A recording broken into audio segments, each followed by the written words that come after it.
Youth parliament के बारे में बताएं, क्या विजन है इसका? मकसद यही है कि नौजवानों को एक प्लेटफॉर्म मिले, उन्हें एक्सपोजर मिले, एक ऐसा एनवायरनमेंट मिले कि जहाँ पर उनको रोल मॉडल मिल सके। आपने अपॉर्चुनिटीज की बात की, तो यूथ पार्लियामेंट किस तरह की अपॉर्चुनिटीज प्रोवाइड? ये जो 7 अक्टूबर का फलस्तीन का वाकया हो, उसके बाद से बड़ी अवेयरनेस बढ़ रही है। अब तो जो फॉरेन प्रोडक्ट्स है वो भी लिखती है वही वी लव पाकिस्तान अपने प्रोडक्ट को सेल करने के लिए। फलस्तीन का इशू है, इसने हमारी इस मूवमेंट को और तेज कर दिया है। पाकिस्तान में लोग मायूस होकर बाहर जा रहे हैं, अबुल छोड़ रहे हैं, नाउमीदी बढ़ रही है। आपने आलिम गंडापुर की तकरीर स्पीच भी सुनी होगी, उसके अंदर जो उनके अल्फाज हैं, क्या एक सीएम को ऐसे अल्फाज देते हैं? बिल्कुल भी नहीं देते, बल्कि मैं समझता हूँ कि किसी भी पॉलिटिकल लीडर को भी जेब में उम्मीद जिंदा है तो पाकिस्तान जिंदा है। अस्सलाम वालेकुम नाज़रीन, मैं हूं मलिक वक़ास अहमद और आप देख रहे हैं डबल एम न्यूज़।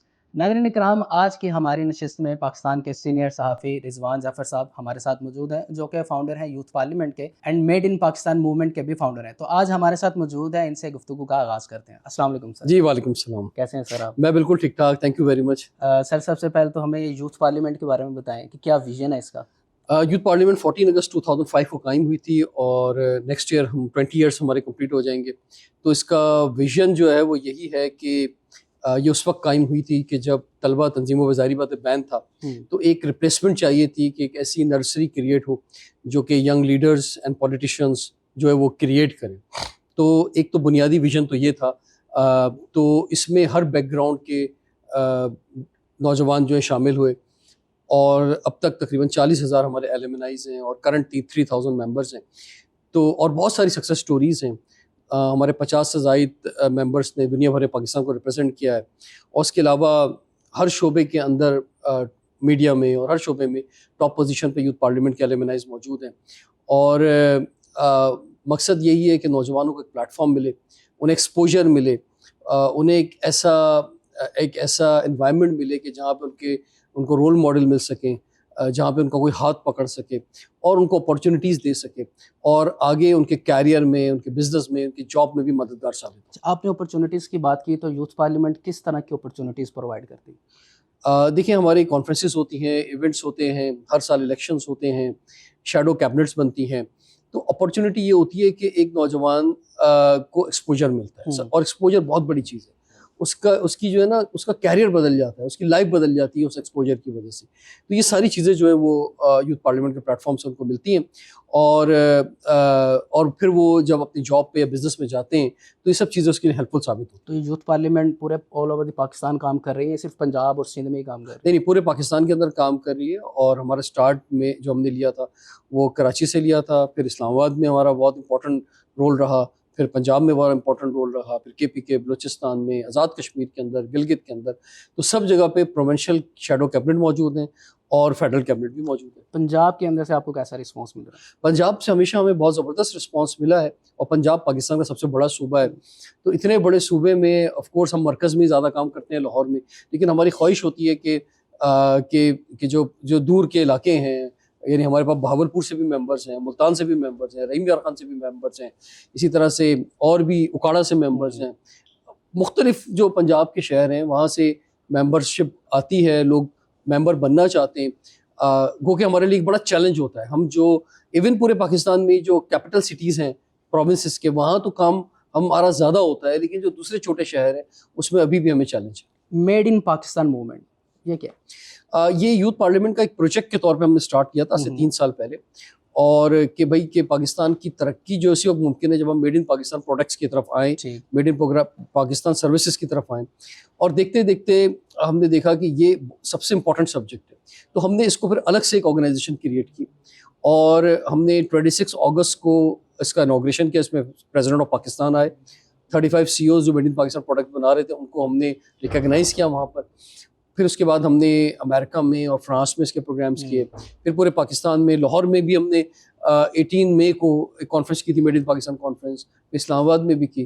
तो मकसद ये है कि हम सब के माथे पे मेड इन पाकिस्तान लिखा हुआ है, मैं और आप भी मेड इन पाकिस्तान है। तो हम कैसी प्रोडक्ट जो है, सबसे बड़ी प्रोडक्ट तो इंसान है, तो हमारे स्कूलों से, कॉलेजेस से किस तरह की प्रोडक्ट सामने आ रही है, ह्यूमन रिसोर्स। फिर हमारी प्रोडक्ट्स हैं, तो हम कब तक इंपोर्टेड प्रोडक्ट पे जो है बिलीव करेंगे, तो हमें लोकल, अब ये आप देखें कि ये जो 7 अक्टूबर का फ़लस्तीन का वाक़या हो, उसके बाद से बड़ी अवेयरनेस बढ़ गई है। अब तो जो फॉरेन प्रोडक्ट्स हैं वो भी लिखती हैं वही वी लव पाकिस्तान अपने प्रोडक्ट को सेल करने के लिए। तो जिस वक्त हमने ये मुहिम स्टार्ट की थी, हमारे लिए ज़्यादा चैलेंज था, लेकिन मैं समझता हूँ कि ये जो फ़लस्तीन का इशू है, इसने हमारी इस मूवमेंट को और तेज़ कर दिया है और आसान कर दिया है। बहुत ज़बरदस्त। अच्छा सर, आपका ताल्लुक चूँकि एक सहाफ़त से भी है, तो पाकिस्तान के जो पॉलिटिकल कंडीशन चल रहे हैं उसके ऊपर आप क्या तबसरा देंगे अपना?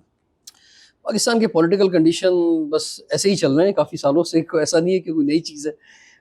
बस ये होता है कि कभी कोई किसी के मुवाफ़िक जा रहे होते हैं हालात, और कभी किसी के मुखालफत में जा रहे होते हैं। रिसेंटली आपने अली मीन गंडापुर की तकरीर स्पीच भी सुनी होगी, जी। उसके अंदर जो उनके अल्फाज हैं, क्या एक सीएम को ऐसे अल्फाज जेब देते हैं? बिल्कुल भी नहीं देते, बल्कि मैं समझता हूँ कि किसी भी पॉलिटिकल लीडर को भी जेब नहीं देते। अगर वो सीएम ना भी होते और अगर वो कोई रहनुमा है खाली, तो भी क्योंकि देखिए हमें जो है ना एक बाउंड्री तो डालनी होगी कि हम एक अदब का दामन जो है वो ना छोड़ें, और उसमें रहते हुए जो है वो अपनी जद्दोजहद करें, और सियासी जद्दोजहद होनी चाहिए।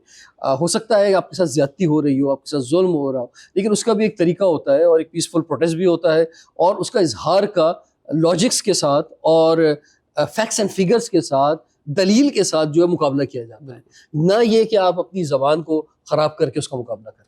लास्ट में आप यूथ को क्या पैगाम देना चाहेंगे? मैं यूथ को ये कहना चाहूँगा कि अभी हमारी कैंपेन हम लाहौर से उसका स्टार्ट ले रहे हैं कि उम्मीद ज़िंदा है तो पाकिस्तान ज़िंदा है। और मैं आपको बताऊँ कि हम पिछले 1 महीने से सोच रहे थे कि कोई कैंपेन लाई जाए। इसके लिए हमने डिफरेंट सब्जेक्ट्स पर नौजवानों की राय ली। हम इस नतीजे पर पहुँचे कि इस वक्त सबसे ज़्यादा जो जिस चीज़ की ज़रूरत है वो उम्मीद है। अच्छा, उम्मीद वैसी मायूसी तो कुफ्र है, और उम्मीद तो हर वक्त एक एज अ मुस्लिम हमारे साथ जुड़ी रहती है।